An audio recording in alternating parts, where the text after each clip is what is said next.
ఈరోజు రెండు రాష్ట్రాలలో సంక్షేమమైన అభివృద్ధి అయినా ప్రజలతో మమేకమైన నాయకుడి గురించి చర్చ జరిగినప్పుడల్లా రాజశేఖర రెడ్డి గారు లేని లోటు ఈ సమాజం గమనిస్తుంది, ఈ సమాజం చర్చించుకుంటుంది. అందుకే ఈరోజు పార్టీగా ఆంధ్రప్రదేశ్లో కాంగ్రెస్ బలహీనంగా ఉన్న రాజశేఖర రెడ్డి గారి అభిమానులకు ఈ రాష్ట్రంలో కొదవలేదు, తెలంగాణలో కొదవలేదు. ఈరోజు అక్కడైనా ఇక్కడైనా లక్షలాదిగా వైఎస్ఆర్ అభిమానులు ఉన్నారు అని అంటే వారు బలమైన ముద్ర మనకు వారు ఇచ్చిండ్రు. ఇక్కడ వేదిక మీద ఉన్న మిత్రులందరికీ అధికారంలో ఉన్నప్పుడు కానీ కాంగ్రెస్ పార్టీలో ఉన్నప్పుడు కానీ వాళ్లకు ఒకే రకమైన అనుభవాలు ఉన్నాయి. నాకు మాత్రం భిన్నమైన అనుభవం ఉంది వైఎస్ఆర్ గారితో. నేను మొదటిసారి 2007లో మొట్టమొదట స్థానిక సంస్థల నుంచి శాసనమండలి సభ్యుడిగా నేను కావచ్చు, మా మిత్రుడు భట్టి గారు కావచ్చు, లేదా మా గిడుగు రుద్రరాజు గారు కావచ్చు, లేదా పెద్దలు సిపిఐ నారాయణ గారు, వాళ్ళు ఎవరు ముఖ్యమంత్రిగా ఉన్నా వాళ్ళతో కలిసి ఉన్నా వాళ్ళతో కలిసి లేకపోయినా సమస్యల్ని గుర్తు చేసే విధానంలో మనమందరం చూస్తూ 2007 మొదటిసారి శాసనమండలి సభ్యుడిగా సభకు వెళ్ళినప్పుడు ఐఏఎస్కు ఐపీఎస్కు ప్రిపేర్ అయ్యే వాళ్ళు కూడా రాత్రంతా చదివే వాళ్ళు నాకు తెలీదు, చదివితేనే ఐఏఎస్ అయ్యిండ్రో కాలేదో నాకు తెలీదు.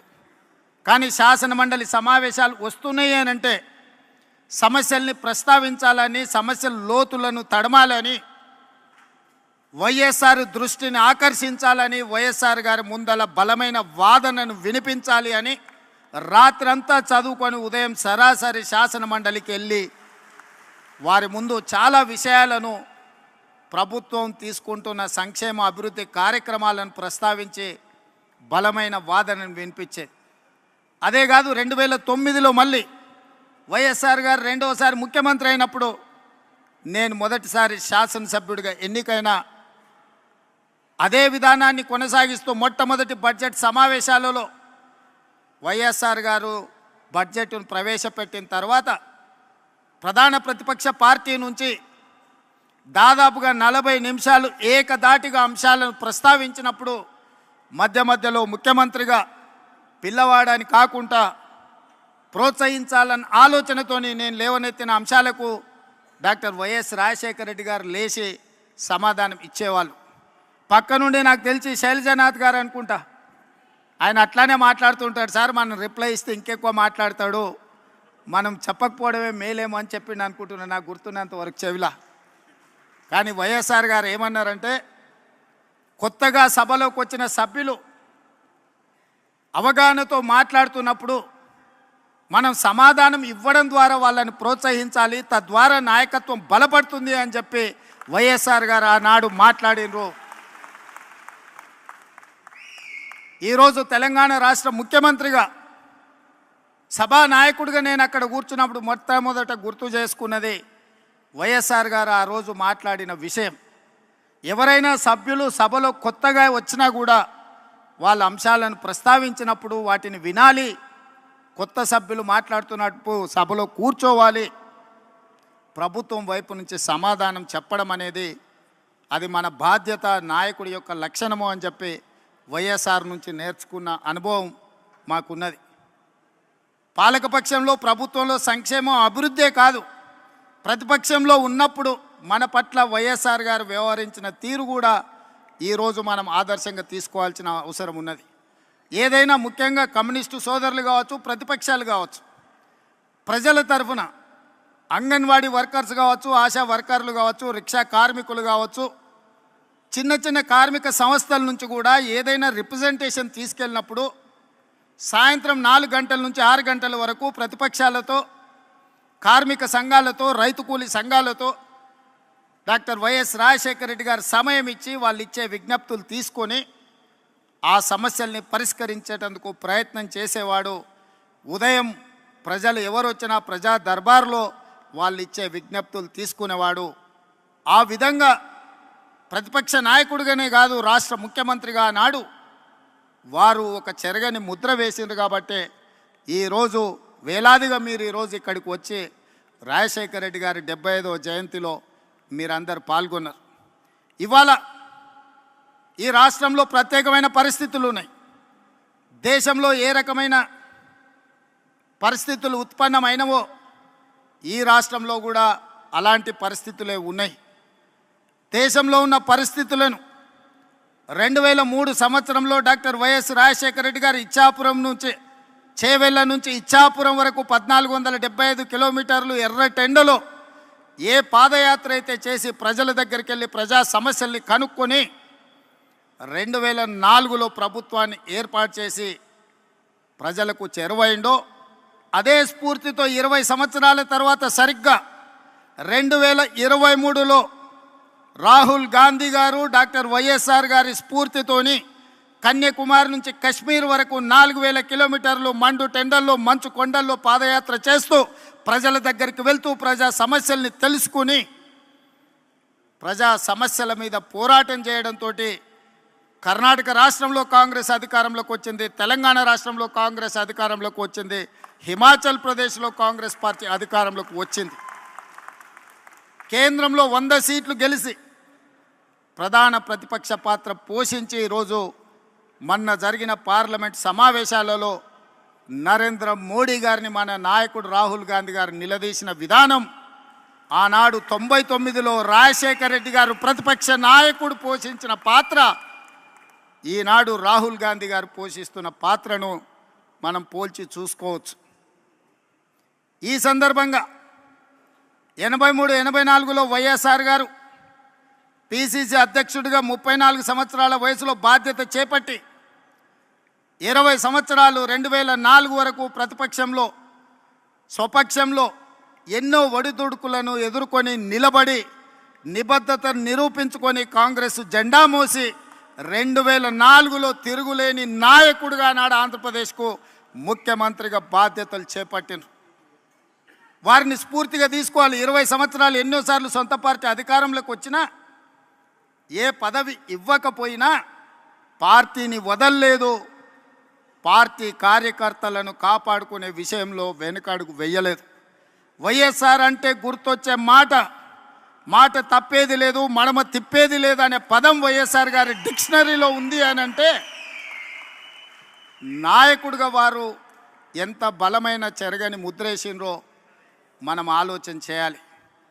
2004లో వైఎస్ఆర్ గారు ముఖ్యమంత్రిగా పదవోన్నతి వస్తే 2004లో నేను రాజకీయ అరంగేట్రం చేసిన 2004 నుంచి 2024 వరకు ప్రతిపక్షంలో ప్రజల మధ్యలో ఉండి 20 సంవత్సరాలు కొట్లాడి ఈరోజు 2024లో తెలంగాణ రాష్ట్రానికి ముఖ్యమంత్రిగా ఈరోజు మీ ముందు నిలబడి మాట్లాడుతున్నా. ఎందుకు ఈ అంశాన్ని ప్రస్తావిస్తున్నా అంటే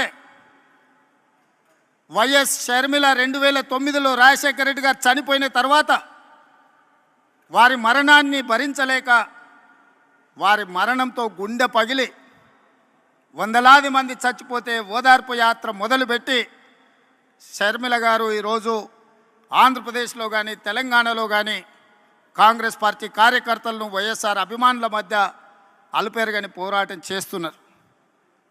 ప్రతి పోరాటానికి ప్రతి అడుగుకు ఒక సమయం సందర్భం వస్తుంది, ప్రజలు తీర్పిస్తారని నేను బలంగా నమ్ముతున్నా. 2009 నుంచి నాడు షర్మిల గారు కాంగ్రెస్ పార్టీ అధ్యక్షురాలుగా 2024లో బాధ్యత వహించారు. ఈనాడు ఆంధ్రప్రదేశ్లో ఉన్న పరిస్థితులు, ఇక్కడ జరుగుతున్న పరిణామాలను చూస్తుంటే 2009లో వైఎస్ఆర్ గారు ఎట్లయితే రెండోసారి అధికారంలోకి తీసుకొచ్చిండో 99లో ప్రధాన ప్రతిపక్ష నాయకుడిగా వారు ఏ పాత్ర అయితే పోషించిండ్రో 99లో ఆనాడు డాక్టర్ వైఎస్ రాజశేఖర రెడ్డి గారు ప్రధాన ప్రతిపక్ష నాయకుడిగా రాణించి సమస్యల మీద కొట్లాడి కాంగ్రెస్ 2004లో అధికారంలోకి రావడానికి పునాదులు వేసిండో ఈరోజు ఈ వేదిక మీద నుంచి నేను స్పష్టంగా ఆంధ్రప్రదేశ్ ప్రజలకు ఒక మాట చెప్పదలుచుకున్నా. 99లో రాజశేఖర రెడ్డి గారు ప్రధాన ప్రతిపక్ష నాయకుడిగా పోషించిన పాత్ర ఈనాడు వైఎస్ షర్మిల మీ తరఫున నిలబడుతుంది, మీ తరఫున కొట్లాడుతుంది. ప్రజల గొంతుకై ప్రజా సమస్యల మీద మాట్లాడుతుంది. 99 రాజశేఖర రెడ్డి గారి స్ఫూర్తిని ఈనాడు షర్మిల కొనసాగిస్తుందని సంపూర్ణమైన విశ్వాసం నాకున్నది. 99లో వైఎస్ఆర్ను చూసిన చాలామంది పెద్దలు ఈ వేదిక మీద ఉన్నారు, ఉమ్మడి రాష్ట్రంలో ప్రజలు ఉన్నారు. 99లో వైఎస్ఆరే, ఇవాళ వైఎస్ షర్మిల ప్రధాన ప్రతిపక్ష నాయకురాలుగా పనిచేస్తుందని చెప్పి నేను ఈ సందర్భంగా మీకు అందరు తెలియజేస్తాను. ఈరోజు ఈ రాష్ట్ర రాజకీయాల గురించి నేను ఎక్కువ మాట్లాడాను, కానీ ఒక్క మాట అయితే చెప్పదలుచుకున్నా. ఈ రాష్ట్రంలో బీజేపీ అధికారంలో ఉంది. బీజేపీ అంటే బాబు, జగన్, పవన్. ఈ రాష్ట్రంలో ప్రతిపక్షం లేదు. ఈ రాష్ట్రంలో ఉన్నది మొత్తం పాలకపక్షమే. బాబు గారు మోడీ పక్షమే, జగన్ గారు మోడీ పక్షమే, పవన్ గారు మోడీ పక్షమే. మరి అంతా పాలకపక్షమైనప్పుడు ప్రతిపక్ష పాత్ర ప్రజా సమస్యల మీద మాట్లాడాలి, నిలదీయాలి, కొట్లాడాలి అని అంటే ఒక నాయకులు కావాలి. ఆ నాయకురాలే వైఎస్ షర్మిల. ఈ ఆంధ్రప్రదేశ్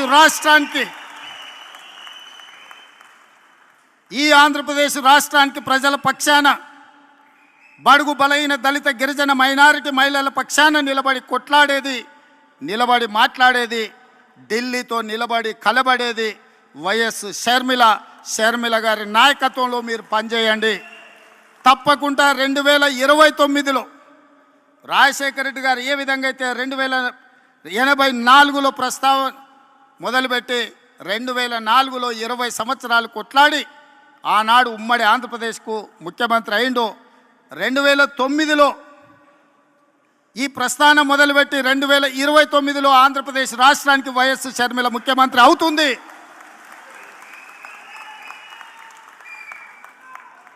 కార్యకర్తల త్యాగం, వైఎస్ షర్మిల పోరాటం ఊరికే పోదు.